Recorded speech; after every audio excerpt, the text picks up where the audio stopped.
por esse estudo, por esse espaço. O nosso primeiro passo foi decidir o que a gente quer da parte de Deus, para a gente poder realmente saber, ser intencional com aquilo, depois levar essa decisão para a palavra de Deus, para a gente obter as respostas, as promessas na palavra, para saber se é nosso direito, por herança, receber aquilo. Depois nós falamos que então nós vamos a Deus pedir segundo a vontade dele, porque nós já passamos pela palavra, então sabemos que está segundo a vontade de Deus, porque temos lá respaldo para pedir. E depois a gente falou sobre crer que receberemos e, junto com isso, recusar a duvidar. A gente escolheu entrar no caminho da fé e depois permanecer nesse caminho até o final. Também falamos ontem sobre meditar nas promessas para podermos combater essa incredulidade, esse desânimo, esse medo, essa frustração que se levanta nesse caminho de fé que nós escolhemos passar. E por último, o mais gostoso, o que eu acho a melhor parte, que é dar louvor a Deus. Deu louvor a Deus no final da sua oração. Depois de todo esse processo, de todos esses passos, hoje nós chegamos no 7º passo, que é dê a Deus o louvor. Dê a Deus todo louvor, toda adoração, engrandeça ao Senhor, seja grato ao Senhor por tudo que Ele é, por tudo que Ele já fez até aqui, quando você ainda nem existia, por tudo que Ele faz hoje por você, por tudo que Ele ainda fará, porque afinal das contas é sobre Ele.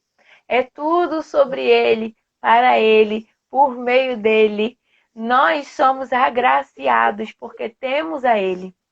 E junto com Ele, nós recebemos todas as outras bênçãos por herança. Então, que a gente possa entender que o foco da nossa oração, apesar daquilo que precisamos, apesar daquilo que desejamos, apesar dos nossos sonhos, apesar de tudo, é Ele. Ele precisa ser o nosso maior sonho. Ele precisa ser a maior fonte de alegria que nós temos. Ele precisa ser a maior fonte de sorriso que nós temos. É por causa dele que nós podemos nos alegrar. É por causa dele que nós podemos descansar. É por causa dele que nós podemos passar pelas situações de uma maneira diferenciada. Como essa que tia Vana estava contando do carro. Gente, isso não é normal, não.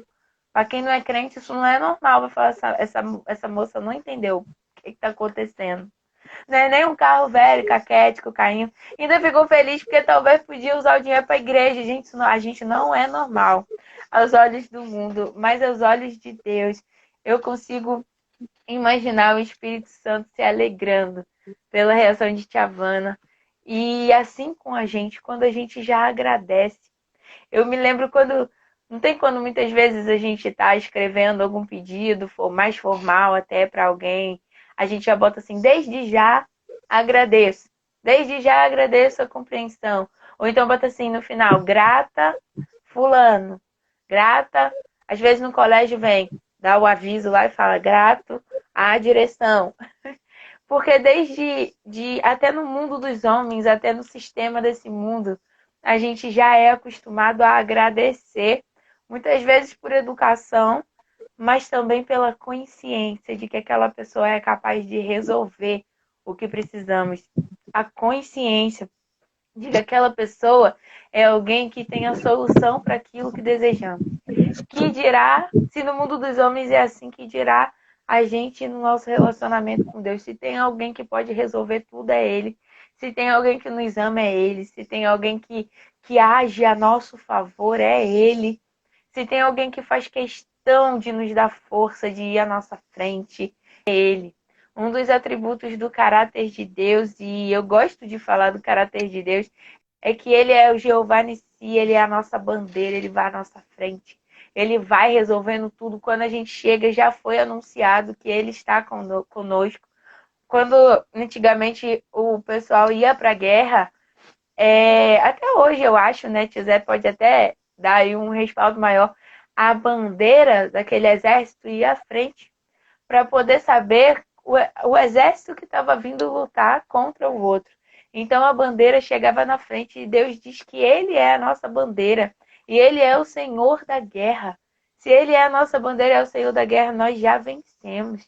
A gente precisa começar a lembrar de quem Deus é, começar a lembrar mais uma vez das coisas que Ele já fez, que Ele faz, porque então conseguiremos dar o louvor a nosso Deus pelo caráter, pelo coração e por tudo que nós já obtivemos das mãos dele, do coração dele.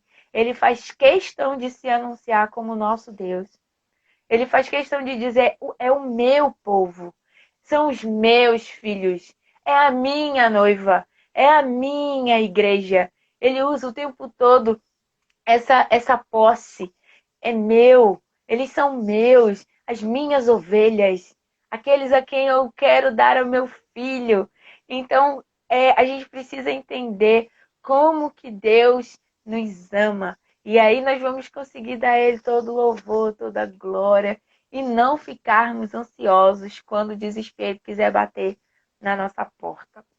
Lá em Filipenses 4:6 tem um versículo muito conhecido da gente, de todo mundo, que é: não andeis ansiosos por coisa alguma.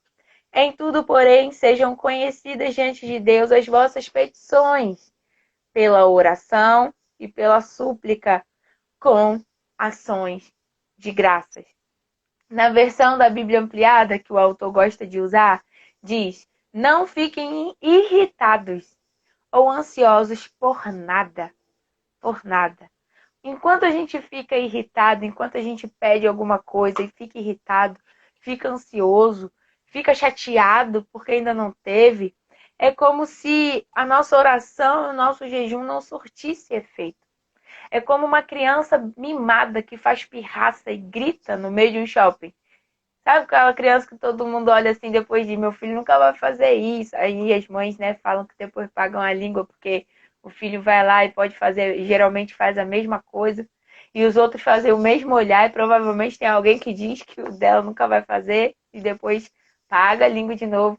Isso fala sobre birra, sobre criança que quer a todo custo. Aí tio Zé botou aqui, ó, a bandeira vai sim, ó, até hoje na frente. Na Ucrânia contra a Rússia, cada território tomado e ocupado, o soldado afinca lá a bandeira. É isso, não só vai à frente, mas ainda bota a bandeira lá para dizer agora me pertence, agora é meu. E o Senhor é a nossa bandeira. Ele não só vai à nossa frente, como ele faz questão de estar ali, ó, enraizado na gente como um território. É meu, tem dono. Ninguém pode mexer aqui, porque quem vai contender contra a mão do Senhor? Amém, tio. Obrigada. Então, voltando aqui. Quando a gente fica fazendo essa birra, quando a gente fica fazendo essa pirraça, nós agimos como criança mimada diante de Deus. Nós agimos como quem não tem maturidade e nem educação e nem um coração inclinado ao Pai. Mas a gente só quer. Eu citei aqui em outra live que a Bíblia fala que a sanguessuga tem duas filhas, me dá e me dá. E nós não queremos ser filhos de sanguessuga, nós queremos agradecer ao nosso Pai, porque Ele é o que mais importa, e não aquilo que Ele nos dá. Mas podemos ter confiança que Ele tem prazer em nos dar aquilo que precisamos e pedimos e queremos. A gente já conversou sobre isso. Lá também, em 1 Pedro 5,17, tem um outro versículo, não é 1 Pedro 5,17, 1 Pedro 5,7. Diz um outro versículo que a gente conhece também, que é: lancem sobre ele toda a ansiedade. Tia Havana até citou na oração. Por que a gente vai lançar sobre ele toda a nossa ansiedade? Porque ele tem cuidado de vocês. Lancem sobre ele toda a ansiedade, porque ele tem cuidado de vocês. E como que a gente lança diante de Deus toda a nossa ansiedade? Porque lançar é diferente de entregar. Quando você entrega alguma coisa para alguém, geralmente você entrega de maneira devagar, com cuidado, com calma. Lançar não. Lançar é você projetar. E se você for olhar lá no dicionário, ainda tem um adendo assim, ó: projetar por meio de rápido movimento da mão e do braço. Então é você prontamente, rapidamente se lançar e lançar sua ansiedade para o Senhor. Toma, Deus, você joga, você lança. Não é falta de educação, não. É tipo assim, sabe quando vou... Imagina que alguém jogou uma bomba na sua mão, uma granada na sua mão. Qual é a sua primeira reação? Jogar longe, aquilo vai explodir. Você não pode segurar aquilo, você não pode deixar perto de quem você ama. Você pega e lança longe. É assim que a gente faz com Deus. A gente pega os nossos problemas e lança para Ele. A gente não lança em qualquer lugar, a gente lança para Ele e fica longe de nós aquela bomba que vai explodir. Então é fazer rapidamente, é fazer logo. Toma, Senhor, eu não quero que isso exploda na minha mão. E nós podemos lançar porque a granada e a bomba não vai acabar com o nosso Deus. Ele vai desativar essa granada, ele vai desarmar essa bomba para nós. Ele vai botar lá o pininho de novo, ele vai cortar o fiozinho da bomba e isso não vai explodir. É assim que ele quer que a gente faça com as nossas ansiedades, porque ele tem cuidado de nós. Então nós precisamos entender o seguinte: esse primeiro versículo que eu li aponta que a ação de graças ela é logo em seguida a oração. Não é para a gente esperar receber no mundo físico que pedimos para agradecer. Quando chegar, a gente agradece mais ainda. Mas assim que a gente lança, a gente já agradece. Por quê? Porque a gente sabe quem Deus é. Ele não vai se desviar da granada, ele não vai deixar de pegar, ele não quer que você exploda, ele vai cuidar de você, ele vai pegar e vai tirar esse peso da sua vida, ele vai fazer questão de atender o seu pedido para que a alegria seja completa se estiver de acordo com a vontade dele. Ele vai fazer questão de engrandecer o nome dele através do seu pedido e da sua vida. Então, assim que a gente passar por esses passos, assim que a gente decidir entrar pelo caminho da fé, assim que a gente decidir passar por isso, a gente precisa lembrar de agradecer. Agradecer a Deus é primordial. É dizer para Ele que a gente ama Ele mais do que o que queremos, mais do que o que estamos esperando e pedindo. Então, depois que a gente pede, a gente agradece logo e lança o problema e agradece. Então, a gente tem que entender que o passo final da nossa oração não é pedir e nem lançar o problema. O passo final da nossa oração, da oração que é atendida, é o agradecer. É o ser grato. E por que ser grato? Você vai falar, você vai pontuar o Senhor porque você é grato a Ele. E aí você vai dar a Ele o louvor que Ele merece. Louvor, eu comentei em outra live, que falava sobre elogio. Você vai elogiar o Senhor pelo que Ele faz, pela grandeza de todas as suas obras. Enquanto você elogia, enquanto você adora, porque aí a adoração fala diretamente de quem Ele é, e o elogio, o louvor das obras das mãos dele. Enquanto você faz isso, agradece, louva e adora, você está lembrando de todos os feitos de Deus. E enquanto você traz à sua mente tudo que ele já fez, tudo que você lembra, tudo que você lembra que ele já fez na vida de outras pessoas, na palavra, na sua própria vida, começa a listar mesmo, Senhor, obrigado porque naquele dia o Senhor fez isso. Senhor, obrigado porque no outro dia o Senhor se revelou assim. Obrigada porque no outro dia foi assim, assim. Obrigada porque naquele dia o Senhor estava lá. Obrigada porque hoje mesmo eu acordei. Obrigada pelo meu sorriso. Obrigada porque eu tenho paz. Você vai agradecendo. Enquanto você agradece, você vai ver que você tem inúmeros pensamentos e motivos para agradecer a Deus por tudo que Ele faz, por tudo que Ele fez e Ele ainda faz. Tudo que Ele faz por você agora, hoje. Tudo que Ele já conquistou e ainda faz por você. Lá em João 5, e agora é o 17, João 5, 17, Jesus diz assim: meu Pai trabalha até agora e eu trabalho também. Ele está trabalhando ao nosso favor. Ele está trabalhando para nós. Ele quer que a gente descanse enquanto Ele trabalha. É como se um pai botasse uma criancinha para. Às vezes a gente não fica revoltado quando vê uma criancinha pequena trabalhando no sinal. A gente fala, essa criança não era para estar aqui fazendo isso. Quem era para estar fazendo isso era o pai e a mãe. Essa criança não era para estar aqui. Quantas vezes eu já vi pequenininho mesmo, devia ter ali uns 6 anos, 7. E aí em Salvador a gente vê muito isso. E a gente fica, às vezes, indignado, porque aquela criança era para estar estudando, era para estar sendo criança, era para estar brincando, era para estar em segurança e ela tá ali no sol quente, muitas vezes descalça, no sinal. Se a gente fica indignado quando vê as criancinhas fazendo isso, por que que a gente faz questão de ficar ali preocupado, tentando resolver, pagar as contas que o nosso pai já pagou e falou: descansa, descansa, eu sou seu pai, você tem um pai. Então a gente precisa louvar o Senhor e agradecer, porque enquanto a gente faz esse processo, a gente está trazendo a nossa mente e ao nosso coração quem o Senhor é na nossa vida. Não podemos terminar esses passos sem dar a Deus o louvor que Ele merece. Ele é digno do nosso louvor. E lembra, Ele está trabalhando por você agora. Enquanto você está aqui, Ele está trabalhando por você. E quanto mais você louva e adora, tendo a certeza de que Ele está trabalhando por você, maior é a sua declaração de amor. Então, quando vier essas preocupações e você estiver pedindo e estiver ali buscando algo do Senhor, não fica ansioso com isso. Entrega para Ele, continue pedindo, continue buscando, mas entrega para Ele toda a sua ansiedade, porque Ele está trabalhando por você naquele momento. Ele sabe exatamente tudo que Ele está fazendo por você, porque Ele te ama.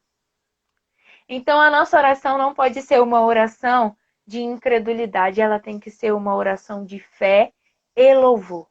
Ela tem que ser uma oração de quem sabe para quem pede, porque pede e já agradece porque conhece o Pai. É assim que deve ser a nossa oração. Essa é aquela oração que sobe ao Senhor como incenso suave. Aquela oração que agrada a Ele. Não é uma oração de reclamação. É uma oração de fé, de alegria, de louvor. E quando você está triste, chora mesmo, oferta as suas lágrimas ao Senhor, derrama toda a sua tristeza, a sua dor no altar e depois agradece porque Ele pegou de você, porque Ele já está trabalhando naquilo antes mesmo de você pedir. Você acha que Deus está dormindo, está cochilando, está cuidando das coisas sem olhar para você?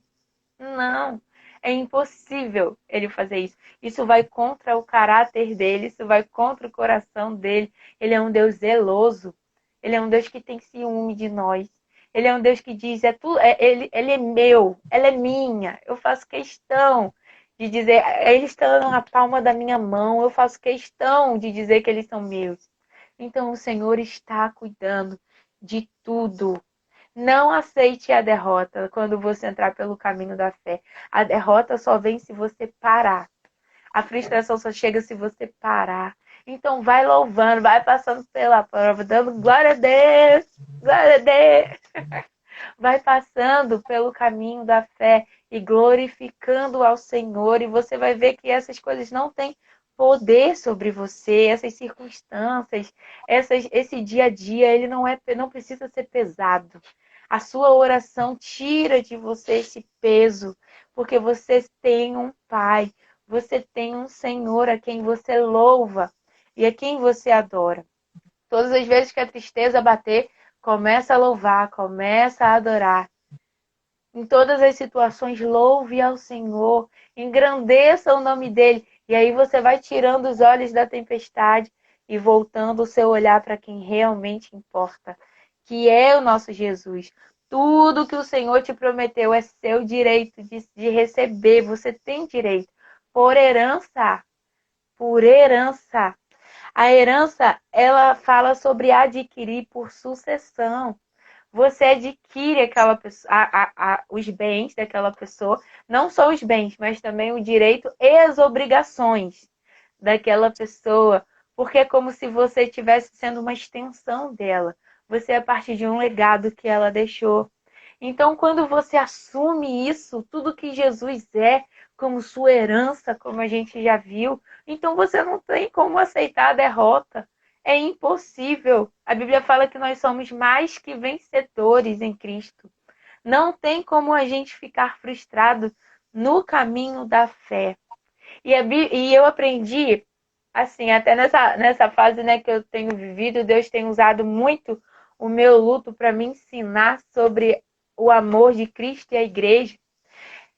Eu tenho aprendido que quando alguém deixa bens, deixa herança, a primeira coisa que perguntam é assim: tem filhos?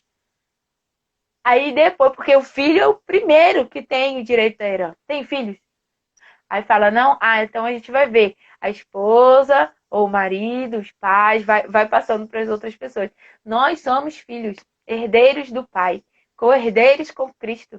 Então, quando perguntarem para Deus sobre a herança de Deus e falarem, tem filhos? Ele vai dizer muitos.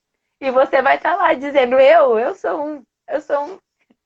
Também aprendi com a herança que as pessoas podem abrir mão da parte delas da herança. E aí passa para o outro que tem direito. Então não abra mão da sua herança. Porque a Bíblia repreende a atitude de Esaú quando ele abriu mão da primogenitura dele. Abriu mão do direito de herança dele, de bênção dobrada, por um prato de comida qualquer. Então não abra mão do seu direito de resposta, de vitória, quando você busca algo pela sua fé em Deus, quando você sabe para quem você está pedindo, por causa de uma tristeza, por causa de uma simples situação, que Deus pode resolver assim, ó. É sua herança. Você tem direito a Jesus e a todas as bênçãos que ele carrega com ele. E aí o autor nos dá uma dica que fala assim: não peça a Deus a mesma coisa como se você nunca tivesse pedido antes. Você pede a primeira vez, derrama ali sua súplica, seu pedido. Quando você volta para pedir de novo, você já pede declarando a palavra que você escreveu. Você declara os versículos, você declara a palavra e fala: Senhor, eu estou com grande expectativa no Senhor.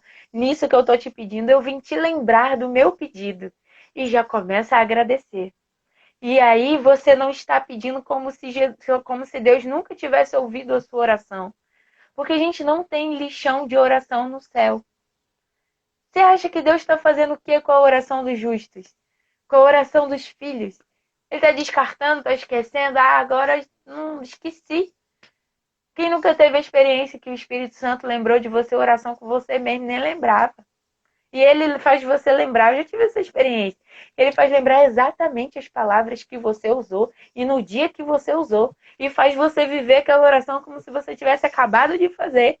E diz, você esqueceu, mas eu não esqueci. Não tem lixão de oração. A pastora Camila Barros fala isso e eu gosto muito. Não tem lixão de oração no céu. Suas orações estão diante do altar. E elas são como um perfume diante de Deus. Então, saiba que o Senhor já ouviu. Da segunda vez, já vai com confiança, dizendo para o Senhor a palavra, declarando a resposta, dizendo, afirmando que continua ali com perseverança e grande expectativa em quem Ele é e no que Ele pode e faz por você. E aí já agradece. E continua agradecendo pela resposta. Quando o anjo chega para Daniel, ele fala que a resposta dele foi enviada no primeiro dia. Então, eu não acho que a sua resposta não chegou. A gente não tem noção, às vezes, do que está acontecendo no mundo espiritual. Mas se o Senhor liberou a palavra, ela vai chegar até você, porque a Bíblia diz que ela não volta vazia. Antes, ela cumpre aquilo que ela foi designada para fazer. Quando nós oramos e não confiamos na resposta, e aí nós acabamos orando de novo como da primeira vez, muitas vezes a gente desfaz essa primeira oração. Como se a gente nunca tivesse entregado nada para Deus. A gente pega de volta, depois entrega de novo, depois pega de volta, entrega de novo. Lembra? É lançar, joga longe. Não pega de novo, não. Depois você só declara a palavra para respaldar e agradece. Não vamos entrar nessa areia movediça da incredulidade onde a gente fica preso, mas vamos seguir com o Senhor em alegria, em agradecimento, com festa. A Bíblia diz que o povo de Deus é um povo que faz festas, tem júbilo, tem brados de júbilo, gritos de alegria no arraial do povo de Deus. A Bíblia diz que no céu tem festa. No céu tem festa, Deus faz festa até quando, principalmente quando um pecador se arrepende. Quando Deus quer marcar passagens e transições na vida do povo, ele coloca festas. A festa dos tabernáculos, a festa das trombetas, ele vai colocando as festas. O calendário de Deus é marcado por festa. Então vamos lembrar de fazer festa, de agradecer, porque é assim que a gente termina os passos para uma oração atendida. Agradecendo. A gente já pega lá, como Miriam fez, os nossos tamborins. A gente já pega os nossos objetos de louvor. Quem canta, canta. Quem dança, dança. Quem toca, toca. Quem profetiza, profetiza. Quem tem palavras de glória e de júbilo ao Senhor, começa a glorificar o nome de Deus, dá aleluia, dá glória a Deus, porque nós somos um povo que louva antes da guerra. Os sacerdotes e os levitas iam na frente, os levitas iam na frente do exército para poder ir louvando ao Senhor antes do exército chegar para guerrear. E é assim que nós guerreamos as nossas guerras. Antes a gente já vai agradecendo e louvando a Deus. Porque enquanto a gente louva, ele já chegou lá e já fez tudo o que ele tinha para fazer por nós. E nesse caminho, a gente vai conhecendo o coração dele e tomar posse da nossa vitória. Então, que hoje vocês possam fincar no coração de vocês a bandeira do Senhor e agradecer. Quando forem orar, não esqueçam de agradecer, estando certos da vitória. Em nome de Jesus. Amém? Amém.